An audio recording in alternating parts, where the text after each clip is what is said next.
موسيقي مشهور هداه الله بآيات قصيرة نقرأها بشكل يومي فبدلت كل حياته وعاش في سعادة مع القرآن. إنه رحيم تشان الذي التقيت به في لندن واستضافني في منزله. So my name is Rahim Jung. I was born here in London, in fact only a few hundred meters from here. I've always lived in London all my life. My father came here from India in the 1940s, but his family were originally from Hijaz area of Arabia. But my mother's family are Irish. Now 42 years old, mashallah. I'm married, I've been married for 18 years, 19 years nearly. I have 5 children, alhamdulillah.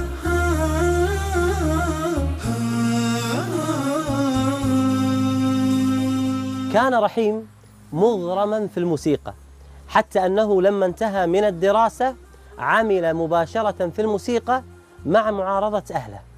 بدأ بمشروع صغير في الموسيقى حتى وصل واشتغل مع أشهر شركات الإنتاج العالمية.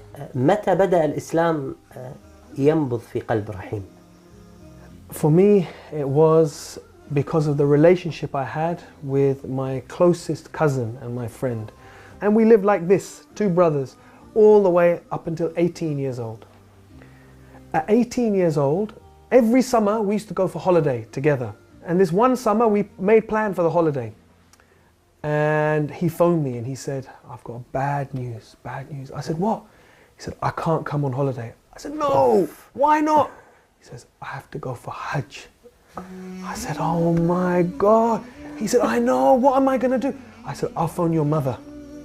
So I phoned his mother. I said, Auntie, please, please don't send him, don't send him.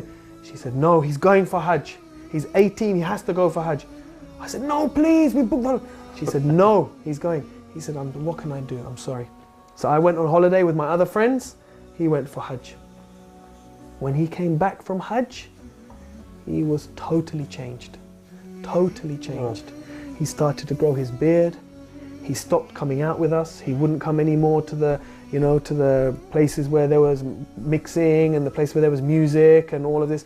He just started to practice his deen.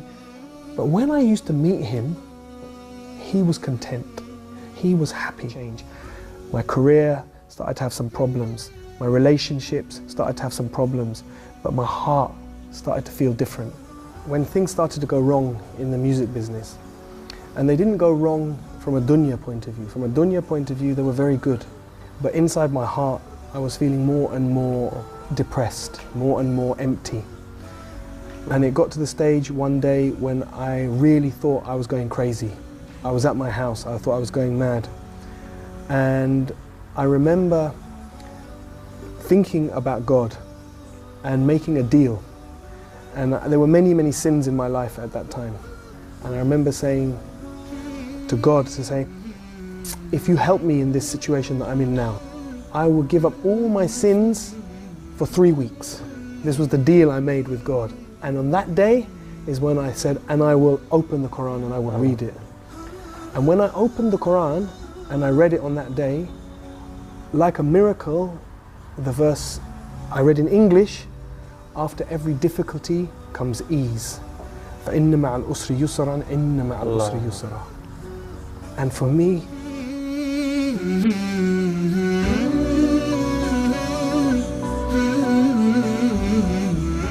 it's like a miracle, because I was very desperate at that time, and I didn't know where to go. I didn't know where to turn, and I thought I was going crazy. And the last thing I wanted was a deen, was religion. I didn't want to be religious, I wanted the dunya. It was as if this verse was just written for me, no one else. That I didn't even know Allah, God, whatever, but that this book somehow knew exactly what I needed at that point and at that time. So it was like a miracle.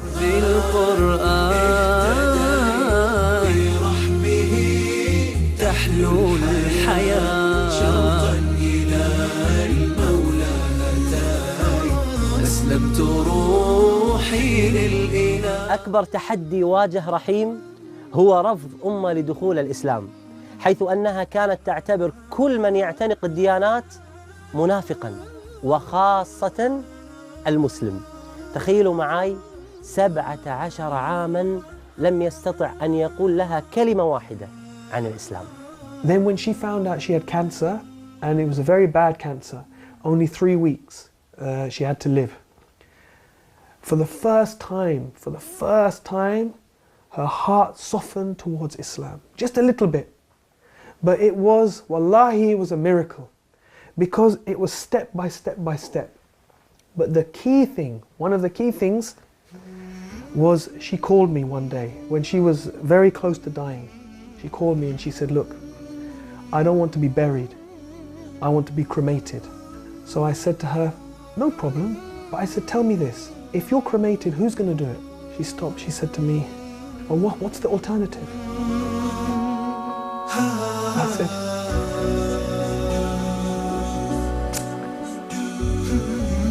I said, the alternative is if you die, then your sons, me and your sons, we will carry you. No one else will see you. And we will take you to a place, and your daughter and your daughter-in-laws, they will wash you, and they will prepare you, and they will wrap you in a simple white cloth. And no one will see you. And in one day, we will bury you in the ground, with no coffin, with no fuss, very, very simple. She said to me, that's what I want. She said, that's what I want. But now I had a problem. She's not Muslim.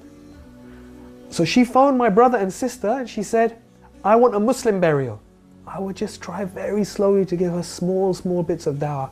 If there is a creator, do you think maybe he sent messengers? Do you think maybe he sent people as guides? And one day she said, yes, I believe that. So Sheikh, for me, I was happy. For me, I was happy. She believes in a creator, she believes in messengers. I thought, inshallah, I have an excuse. I can make dua for her. I can say to the imam, inshallah, we bury her as Muslim. But my son, he was then 14 years old. He said, it's not enough. He said, it's not enough. He said, she has to say Shahada. So I was scared, because I thought, if he tries to make her say Shahada, then she will say, no, I don't want to say this. And then I have a problem. He said, don't worry, Abba, don't worry. I will talk to her. So he went up to her bedroom. He said, and I was downstairs for like 1 hour. And I was walking around, oh my God, what's happening? Did she say yes? Did she say no? And he came down, he said, easy. He said, no problem. I said, what? He said, she gave Shahada. I said, properly in Arabic? He said, yes, Arabic fully. No problem. And maybe 2-3 days later, she died. Oh. Alhamdulillah. سبحان الله يعني وأن الله يهدي من يريد. Saad al-Ghamidi, Sheikh, was the first one who I heard, and I thought, subhanallah, this is so beautiful. So I used to play last juz all the time, and his recitation of Surah Al-Fajr is so beautiful. So first of all, it became my favorite verse just by the sound of it. He used to say at the end of Surah Al-Fajr, Ya ayyatuhan nafsul mutma'inna irji'i ila rabbiki radiyatan mardiyatan fadkhuli fi ibadi wadkhuli jannati. And the way Sheikh Saad al-Ghamidi recites this, it just is so beautiful. I didn't know what it meant, but it became my favorite verses just by the sound. Then when I began to read and understand what it meant, every time I think about these verses, I just think one thing, that maybe we will hear Allah say this.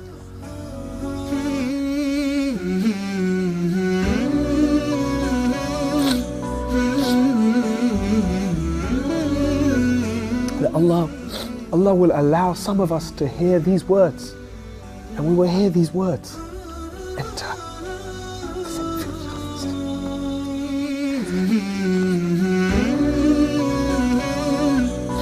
So this verse is very dear to my heart, because this is my hope, that we will hear this, and that my children and my parents will hear these verses.